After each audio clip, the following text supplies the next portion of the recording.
Hello, everyone, and welcome back to the Frost Meadow Review podcast. My name is Emily Matthews, and I'm the founding editor of the Review.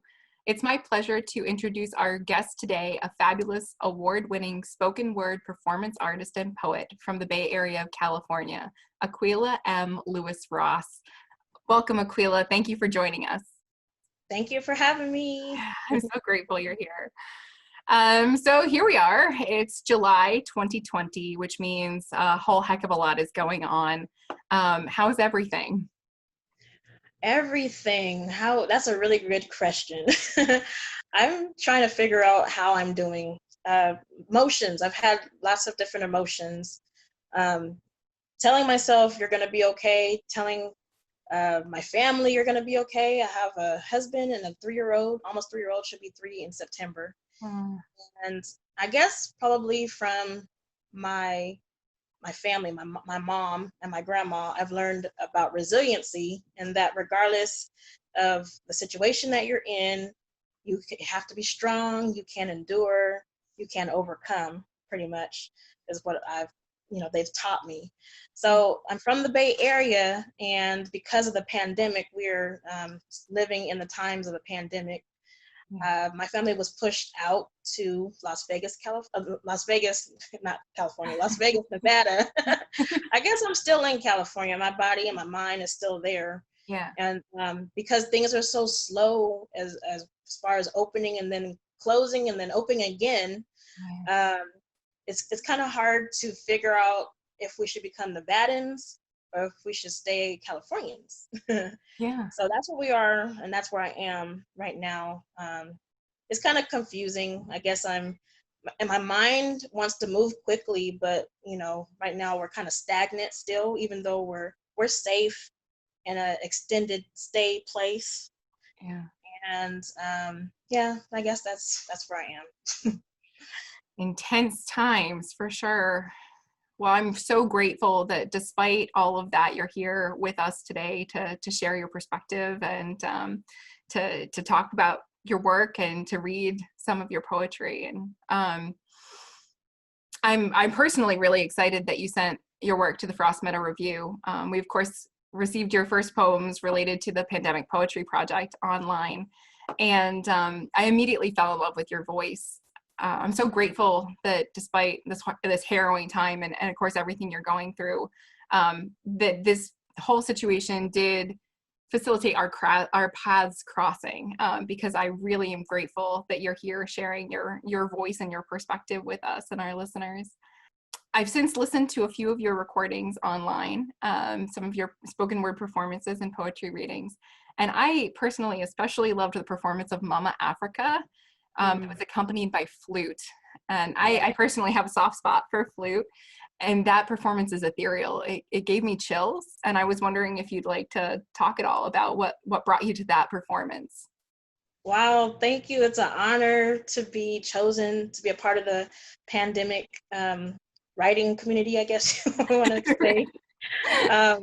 And I am, even though it is an uncomfortable time, I really do appreciate the virtual performance community because I've met so many different people that I definitely wouldn't have met before. And so, that poem, Mama Africa, that's one of my favorites. It came in a dream. All these different images and different, the sounds also was, I guess, a part of me maybe. I play flute, but the person, my accompaniment was a friend of mine called Awardee Lemons.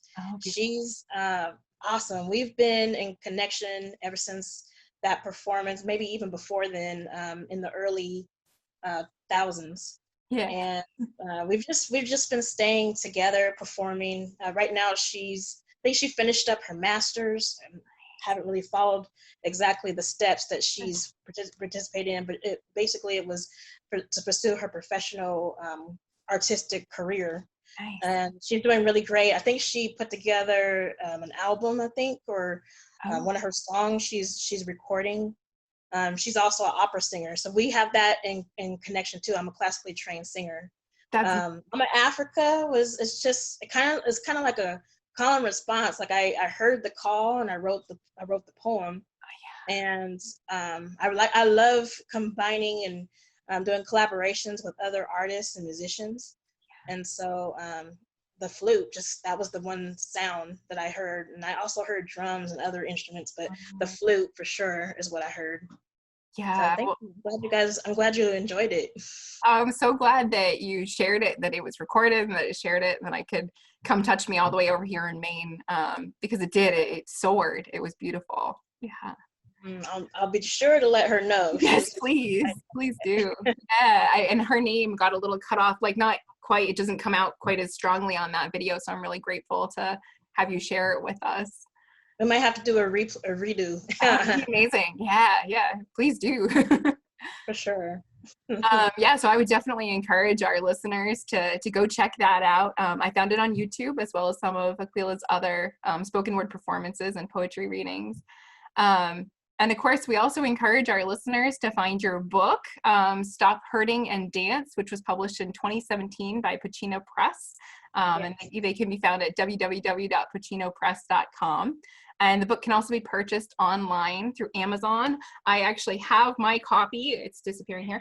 I got my copy today. I'm really excited. I wasn't expecting it to come in as quickly as it did. And so I'm really excited to spend more time with this. And of course, after getting to hear you read some of your work for us today.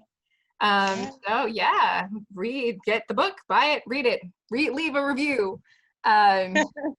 And today, I'm so grateful that you're here, and I mostly would like to just turn over the stage to you and let you read and talk and share whatever you would like with the time that we have.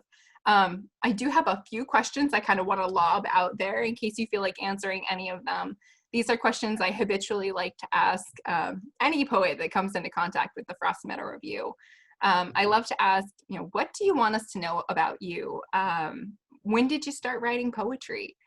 And what was that like for you? And also, when did you first identify yourself as a poet? And in your case too, I'd like to also offer expanding that into a performing artist as well, if that is something you'd like to speak to.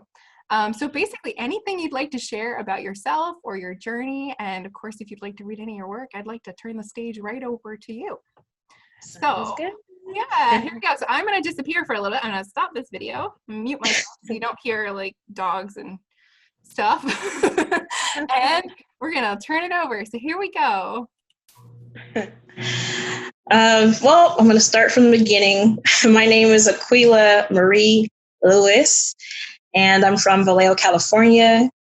I guess stepped into the arms of poetry when I was in college. I took some classes and I was like, okay, that's great. But it didn't really click until about maybe 2010 when I decided I wanted to rewrite my story. I'm a thriving survivor of sexual violence, physical violence, and other horrible things that have happened to me. And I decided that I wanted to just basically start over. And I thought writing poetry and also performing poetry was the best thing that I could do to get it out of my body, out of my mind, try to heal myself pretty much. So college, it started there, and I kind of felt like I had a calling either through maybe the ancestors. I'm still not exactly sure, but and so I did it I started by going to open mics and sharing the visions, the thoughts, the poems that I had. And I really loved it. I liked how my body felt. I liked how my mind felt like it was the different visions and different things that I was feeling from the past started to like, I guess, become more quiet. Maybe they went away. I'm not exactly sure, but I started to answer the call pretty much. And spoken word has been an awesome journey for me. And then also through that, I decided that I wanted to help others also feel as good as I felt. And so I started creating workshops. I have a workshop called From a Victim to a Thriving Survivor, Learning How to Revive the Soul. And that's pretty much what it was all about for me. I felt like once I made that decision that I wanted to rewrite my story, and I went through all the different healing steps, I felt like I was becoming alive again. Like I had new life. I was being revived, refreshed, renewed. And I have some poems that are like on those same topics, and the poems just started flowing. And then I started meeting other friends and other community members who like the same thing. I also had dreams of having a family, having someone to love, someone that I really could hold on to. Whereas before I was pushing them aside because of the different things that I went through, the pain and the distrust because of being hurt. I felt like once I went into this healing process, maybe I could find my family. And I guess it happened. Like when I started this book, when I went through the process of writing the book, I also went through the process of finding my husband. We were boyfriend, girlfriend, having a husband. Then we had a baby. She was my daughter. She's almost 3 now. When this book was being created, I was also pregnant with her. So the book came out April 2017, and my daughter was born in September 2017. So that's amazing how that works once you really decide that you're ready to be healed or ready to move past or go through whatever you need to go through to get to your destination. That's pretty much what I really do appreciate poetry, because it really is a healing mechanism, or it has been for me. So I have some poems that I want to share from my book, Stop Hurting and Dance. And I guess I'll start off with this first one, which is a poem that's in the first part of the book, page 8, that kind of describes a little bit about me. It's called Somebody's Baby, Nobody's Victim. For the Aunt Sarahs and Harriets, for the Sophonias and Bridgets, for Sweet Things and Miss Things, for Peaches, for all those remember the pain and the hurt it brings, for Nina. She remembers 4 hearts beating but needing more. What's on her mind? Who are they? How they come to be? Wandering from house to house, wondering. Getting in cars, wondering. Sucking on drinks in bars, still questioning, whose child am I? With tears in her eyes leaking, overflowing as a stream, a high priestess sits in between, pondering the darkness and the light. In her mind, she remembers. She remembers their pain. She embodies their pain. See, she's been torn apart, ripped limb from limb. She's dragging, but strong enough to take the pain, and she takes it again and again, stuck between worlds with no way out. Stuck, born in shame and doubt, with no one to take the blame. Forced to live, still holding on to the bitterness and shame, still living, but wanting to be reborn. She's no stereotype or a fragment of what one imagines to be, or is she? And then, maybe one day when they're all free, her frowns will turn to smiles. Maybe all she needs is for someone to whisper in her ear, "Hush, oh baby, don't you cry. You are important to me. I need you to survive. You're somebody's baby, nobody's victim. I will take you as mine. Awaken. Come back alive again." So I wrote that poem. And that poem is basically something that was radiating within me. And it actually began from, it's called ekphrastic writing, where there was a painter that asked me to write a poem based upon his painting. And it was Nina Simone's 4 Women. And this is the poem that came from that painting that I saw that he painted. But it also was something that I guess I was also feeling as well. So this is one of my favorite poems. And I guess it reminded me of my daughter and the life that I hope that she could also live. I'm going to share a few more poems from my book. This one is called She Rose. She rose. Out of the ashes, she rose to expose the truth. For years, the story was untold.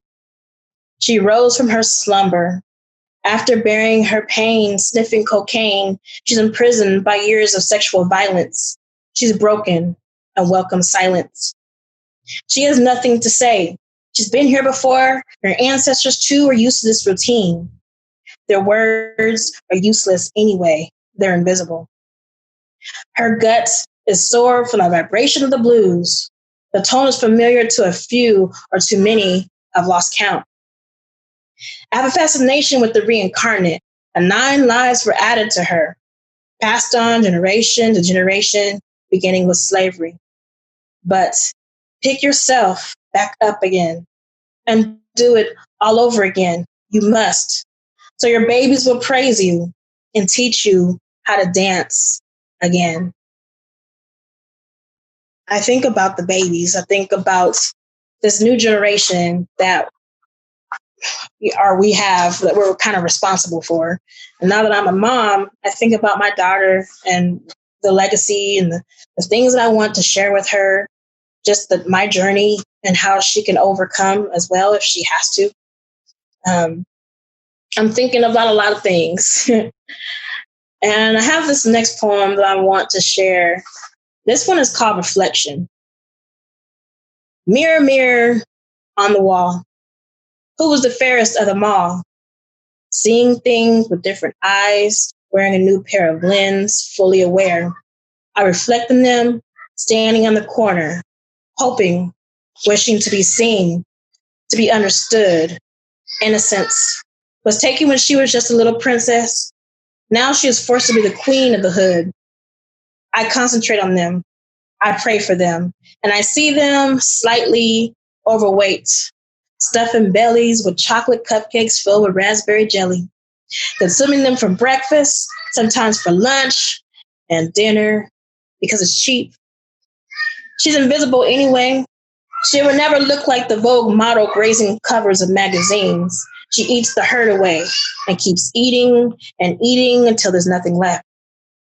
She remains invisible to this day. I reflect on an old woman who has stories to say, but they are falling on deaf ears. No one has the time to listen. If only they knew that she had the key that will open all doors to freedom. If only they knew that her gray hair symbolized wisdom. You will learn much when you listen. I know because I've been there many places. I learned in stages. I heard it whispered in the wind and fell in love with my reflection. My mirror has many things to say. I wonder, what does your mirror say?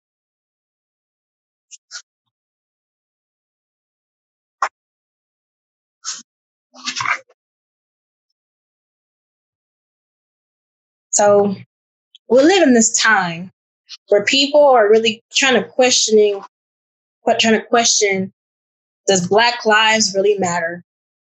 I have some poems that I've written on, and as far as this topic, but I wanted to also remind myself and remind others of how beautiful you are or how beautiful I am. And I wanted to talk about Black beauty. Black beauty, everywhere I see it, I hear it, can taste it. My 5 senses are taking chances with it, dancing to its rhythm. I just can't help it. I like what I see. I like what I feel when I'm next to it. It's exciting, and I can't get enough of it. So many want it and hate it at the same time, but can't be it. It's confusing. I promise to not get stuck in their ignorance, but instead bathe in your beauty, in your ebony.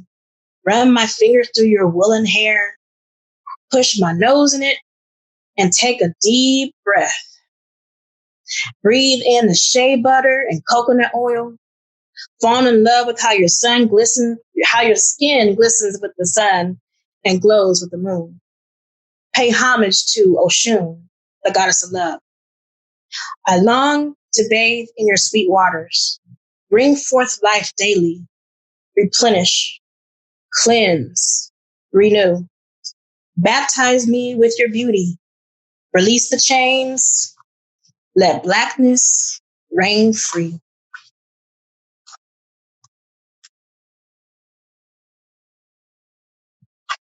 This is the first poem that I ever did before when I decided that I wanted to rewrite my story. At that time, I also was trying to figure out what type of poet I wanted to be. I really loved love poems, erotic poems. And before I had my daughter, that's kind of like the poetry that I was trying to pursue. And that was the name that I called myself was Sexy Love. To this day, I'm still sexy. I'm all about love. And so I'm trying to get back to that because when you have a child, it's kind of hard to figure out where's the sexy, how to get back to sexy. But this poem right here is called Venus, Goddess of Love. She rises from the depths of the sea, eyes toward heaven, her searching for what's good, a guide, a gateway to her destiny, searching for peace and harmony in a confused world. She was made to love, be love, and make love. Wrap her hands, arms, legs, mind, heart, and soul around you. Can two fires ignite, last, survive? She waits ever so patiently for him to arrive. Now she is beauty, sexy, virtuous. Curvaceous hips sway back and forth, up and down to the beat of her own drum. Tantalizing eyes, full breasts, round behind. A contagious smile. A seductress is her style to those willing to be seduced, rising at her command. Take me down to your river, flowing like milk and honey, the perfect blend of music, love, and artistry. She's a mystery. Only few can see the many treasures hidden in her midst, for she has the key. She charms and alarms you with her generosity, curiosity, passion, and intensity. A warrior woman, standing on the shoulders of ancestors, preaching about fairness, justice, and righteousness. Confident in the things that matter most in life. She's the air that you breathe, the perfect song heard in the dusk. She longs for balance, holding on to scales, setting sail to a world unknown yet familiar. Seeking wisdom from the gods, 10 and 11, the goddess of love. I have a few more for you. This one's called Refresh. I have never been to Hawaii or bathed in this ocean dipped blue, unharmed by pollution, the grit and grime of the city, infused with crime and poverty. One would think that suits me because I stay. I stay because they need me. Those who stood before stand no more. They have fallen to drugs too easy to buy, wasted away as time flew by. She tried to fulfill her dreams, but didn't have anyone to support her. And her baby girl too tried, but became a failure, stuck with time. Too many tears are falling into the ocean. Revive, relive, restore, bring back to life, refresh. Breaking free. Breaking chains. That's what I want to do. Early, I await my fate. Never thought I would see this day, another day, living free, clean, sober. Isn't life beautiful?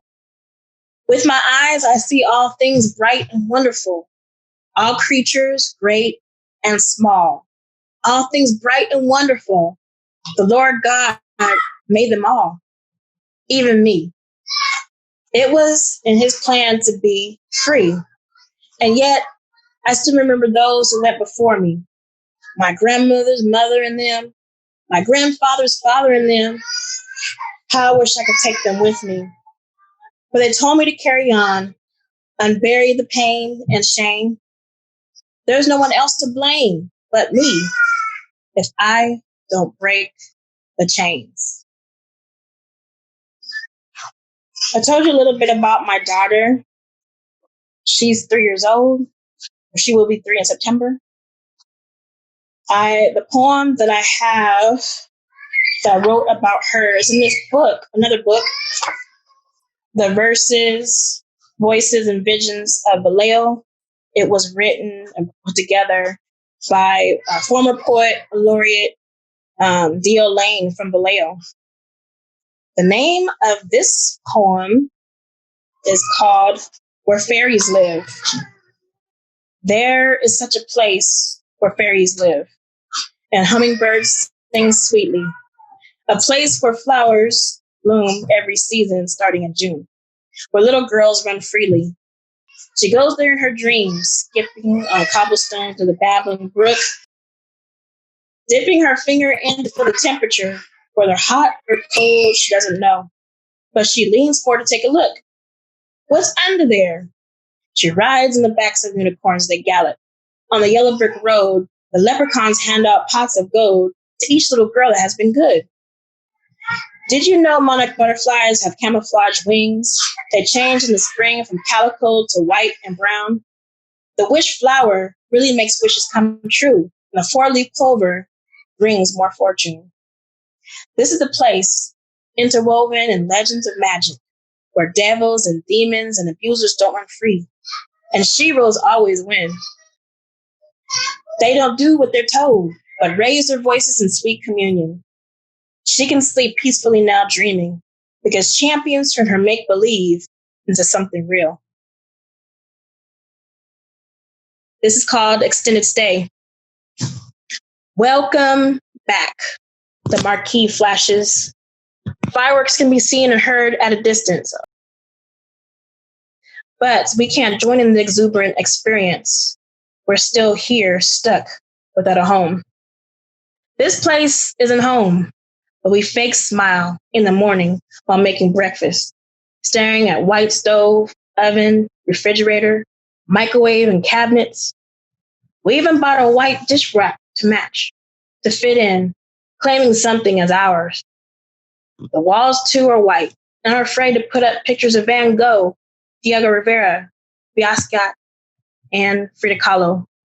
Fear of being scolded from difference. Diversity is seen on the streets, though, where I come from, in the homeless, and those carrying signs so we remember a glimpse of identity. We fake smile at night and squish together us three in a full-size bed, pretending we're architects, dreaming the right plans for our forever home. Oh boy, the fireworks will be seen all over the world. There ain't nothing fake about that.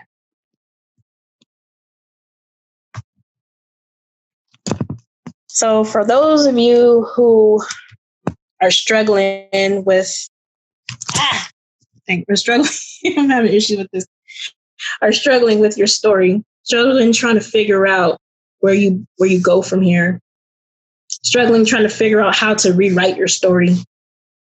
Just wanted to say, just start from the beginning.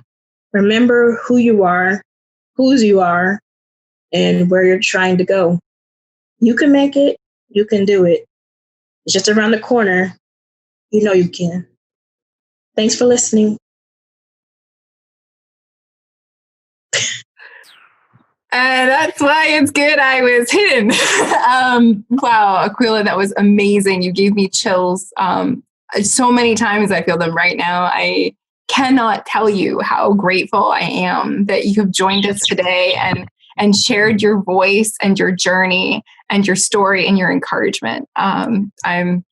I am speechless, and I'm just so grateful to you. Sorry for all the different issues I was having with technology. It happens, and it's a good thing that we were that I was muted on my end, because we had a fair amount of similar noises happening for my children. So don't worry, it's all part of the game.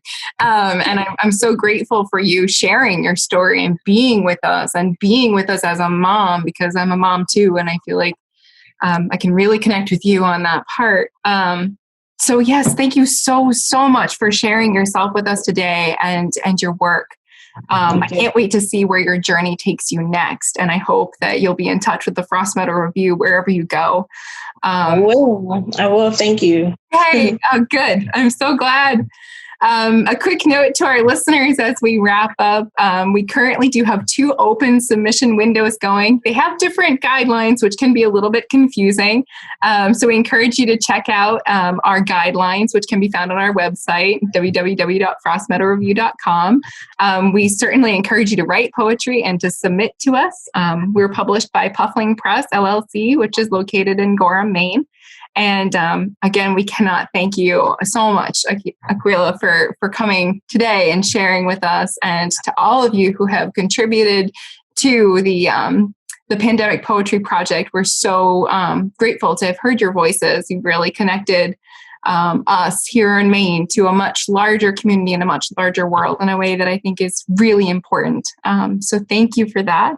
And as a final, I agree with Aqueila. Here's your book by Stop Hurting and Dance, pochinopress.com, and leave a review on Amazon.